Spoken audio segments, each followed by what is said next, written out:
ایک تعارف بیان کیا حضرت یعقوب علیہ السلام کا اور ان کے عشق کی پاکیزہ داستان جو انہوں نے ایک خوبصورت طریقے سے بیان کی، تو یہ تو مختصر سا تعارف تھا. میں چاہتا ہوں کہ ذرا آپ اس پہ تفصیلی بات کریں کہ کس طرح محبت کی پاک داستان تھی حضرت یعقوب علیہ السلام کی. جی، حضرت یعقوب علیہ السلام جو ہے یہ بھی جس طرح کے پہلی نشستوں میں ہم نے جی واضح طور پہ ان کے گھرانے کا تذکرہ بھی کیا تھا. تو بالکل، بے حضرت شک. اسحاق علیہ السلام کے بیٹے ہیں جناب حضرت یعقوب علیہ السلام. جی اور لفظ یعقوب عقب سے بنا ہے، جس طرح انگلش میں ہوتا ہے نا بگ بگر بگیسٹ یعقوب، اسی طرح اس کا اوریجن مادہ روٹ اس لفظ کا یعقوب کا عقب ہے، عین قاف با. عقب کا مطلب ہوتا ہے پیچھے جی بالکل. یا بعد میں آنے والا. کیونکہ یہ بڑے بھائی سے یوسف بھائی سے چھوٹے تھے، اس لیے آپ بعد میں پیدا ہوئے، تو اس لیے آپ کا نام یعقوب ہے، یعنی کہ بعد میں آنے والا، بعد میں پیدا ہونے والا. یہ تو لفظی ایک معنی ہے جناب حضرت یعقوب علیہ السلام کے لفظ یعقوب کے اسم گرامی کے. جی اور حضرت یعقوب علیہ السلام کا لقب جو ہے یہ اسرائیل ہے، جی اور یہ عبرانی زبان کا لفظ ہے جسے عبرانی زبان کے اندر نیک بیٹا، صالح بیٹا کہا جاتا ہے. بالکل. اور یہ آپ کا لقب ہے جناب یعقوب علیہ السلام کا اسرائیل. اور جہاں بھی قرآن کریم میں تذکر آیا ہے اسرائیل کا، تو وہاں سے مراد آل یعقوب ہی ہے. بالکل. اور حضرت یعقوب علیہ السلام کے حضرت یوسف علیہ السلام کے علاوہ آپ کے 10 بیٹے تھے، یعنی 11 بیٹوں کی روایت جو ہے وہ ہے. اللہ اکبر. اور آپ کو حضرت یوسف علیہ السلام سے زیادہ محبت تھی، عقیدت تھی جناب یعقوب علیہ السلام کو. اور آپ کو جو ہے وہ بالکل ان انبیاء علیہ السلام میں شمار کیا جاتا ہے کہ جو بہت ہی برگزیدہ جد جنہیں کہا جاتا ہے، بے شک بے شک. آپ کا ان میں شمار کیا جاتا ہے. اور سب سے بڑی بات جو یہ ہے کہ آپ کا گھرانہ انبیاء علیہ السلام کا گھرانہ ہے. اور آپ کی جو خصوصیات ہیں وہ جو قرآن و احادیث میں سورۃ یوسف علیہ السلام نے آپ کے بیٹے کے ساتھ جو مذکور ہوئی ہیں، مفسرین نے بیان کی ہیں. تو وہ یہ ہے کہ سب سے پہلے تو آپ اللہ تعالیٰ کے پاک پیغمبر ہیں، اور بالکل. آپ کو اللہ تعالیٰ نے جو ذکر قرآن کریم میں فرمایا ہے یہ آپ کی خصوصیات میں سے ہے.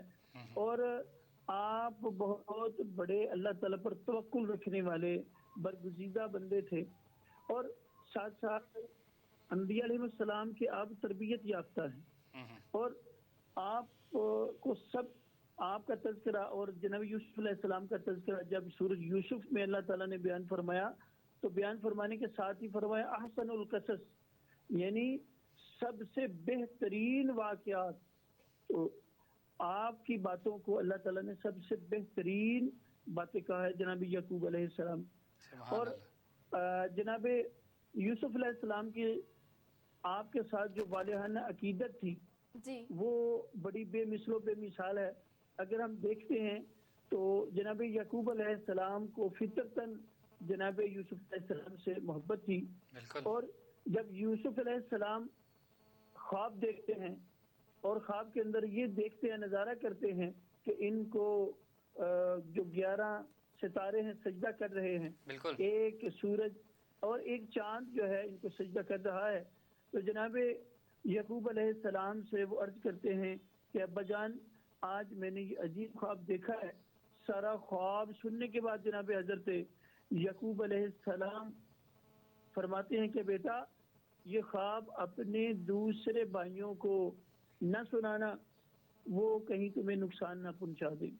اور یہاں سے یہ بات بھی سامنے آتی ہے کہ جو اچھا خواب آتا ہے وہ بھی ہر کسی کو نہیں سنانا چاہیے.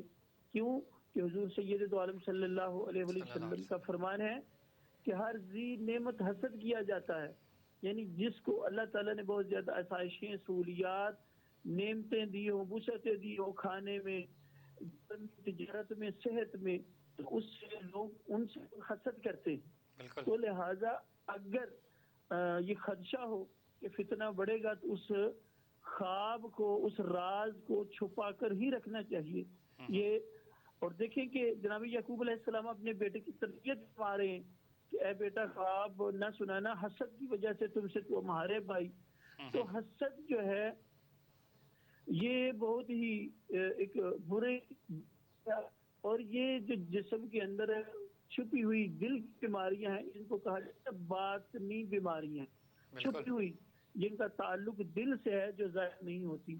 تو یہ حسد جو ہے جناب یوسف علیہ السلام کے، جناب یعقوب علیہ السلام کے اس واقعہ سے سامنے پتہ چلتا ہے کہ حسد جو ہے یہ بندے کو کھا جاتا ہے اور دین اور دنیا میں یہ بندے کو نقصان دیتا ہے. اسی لیے تو رسول اللہ صلی اللہ علیہ وسلم نے ہمیں ترغیب دلائی ہے نا کہ حسد جائز نہیں، رشک جائز ہے. تو صحابہ نے یا رسول اللہ حسد اور رشک یہ کیا؟ تو فرمایا حسد یہ ہے کہ کسی ذی نعمت کو، صاحب ذی وقار کو، جس کو اللہ تعالیٰ نے بہت زیادہ نعمتیں دی ہوں، صحت دی ہو، گھر دیا ہو، بڑا اچھا پر پنچایت والا سسٹم دیا ہو، چودراہٹ دی ہو، تو اس کو دیکھ کر جلنا اور یہ دعا کرنا کہ یا رب العالمین اس سے چھن جائے اور مجھے مل جائے، کو کہا جاتا ہے حسد، اور یہ جائز نہیں. اسی لیے تو رسول کریم صلی اللہ علیہ وسلم فرما رہے ہیں کہ حسد جائز نہیں، رشک جائز ہے. رشک کیا ہے؟ رشک یہ ہے کہ ہر ذی نعمت کو دیکھ کر یہ دعا کرنا کہ یا رب العالمین جس طرح تو نے اس کو نعمت عطا فرمائی ہیں ہمیں بھی وہ نعمت عطا فرما. تو یہ اس طرح رشک کرنا یعنی اچھی دعا کرنا، یہ رشک کہلاتا ہے، اور رشک کرنا چاہیے، حسد نہیں کرنا چاہیے. کہ رسول کریم صلی اللہ علیہ وسلم نے ارشاد فرمایا کہ جو حسد ہے وہ نیکیوں کو ایسے کھا جاتا ہے جیسے آگ لکڑی کو جلا کے رکھ کر دیتی ہے، ایسے ہی حسد جو ہے وہ نیکیوں کو جلا کے رکھ کر دیتا ہے.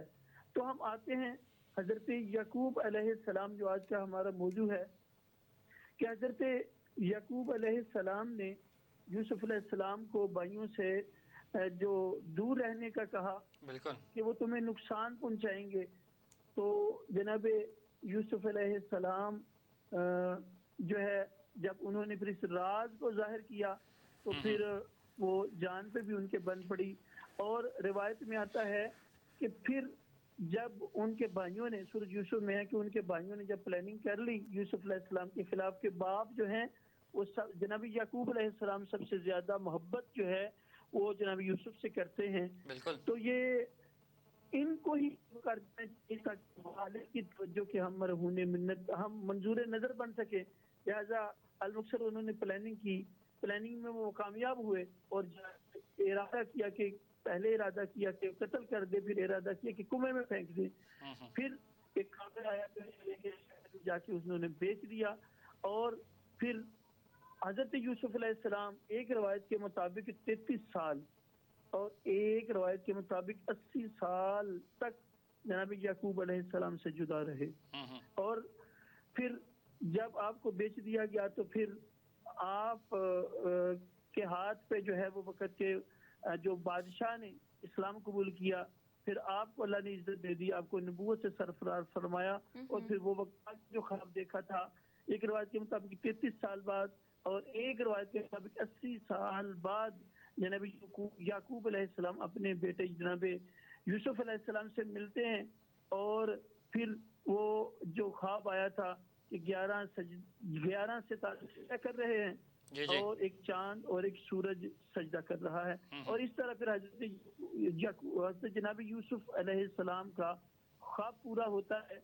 اور یہاں پھر کچھ لوگ اعتراض کرتے ہیں کہ جناب یعقوب علیہ السلام چونکہ والد تھے، ان کو سجدہ جناب یوسف علیہ السلام کو نہیں کرنا چاہیے تھا کیونکہ وہ بیٹے ہیں، اور بیٹے کو سجدہ نہیں کروانا چاہیے تھا. تو علماء نے اس کے بڑے احسن طریقے سے جواب دیے ہیں کہ حضرت یعقوب علیہ السلام نے جناب یوسف علیہ السلام کو سجدہ کیوں کیا.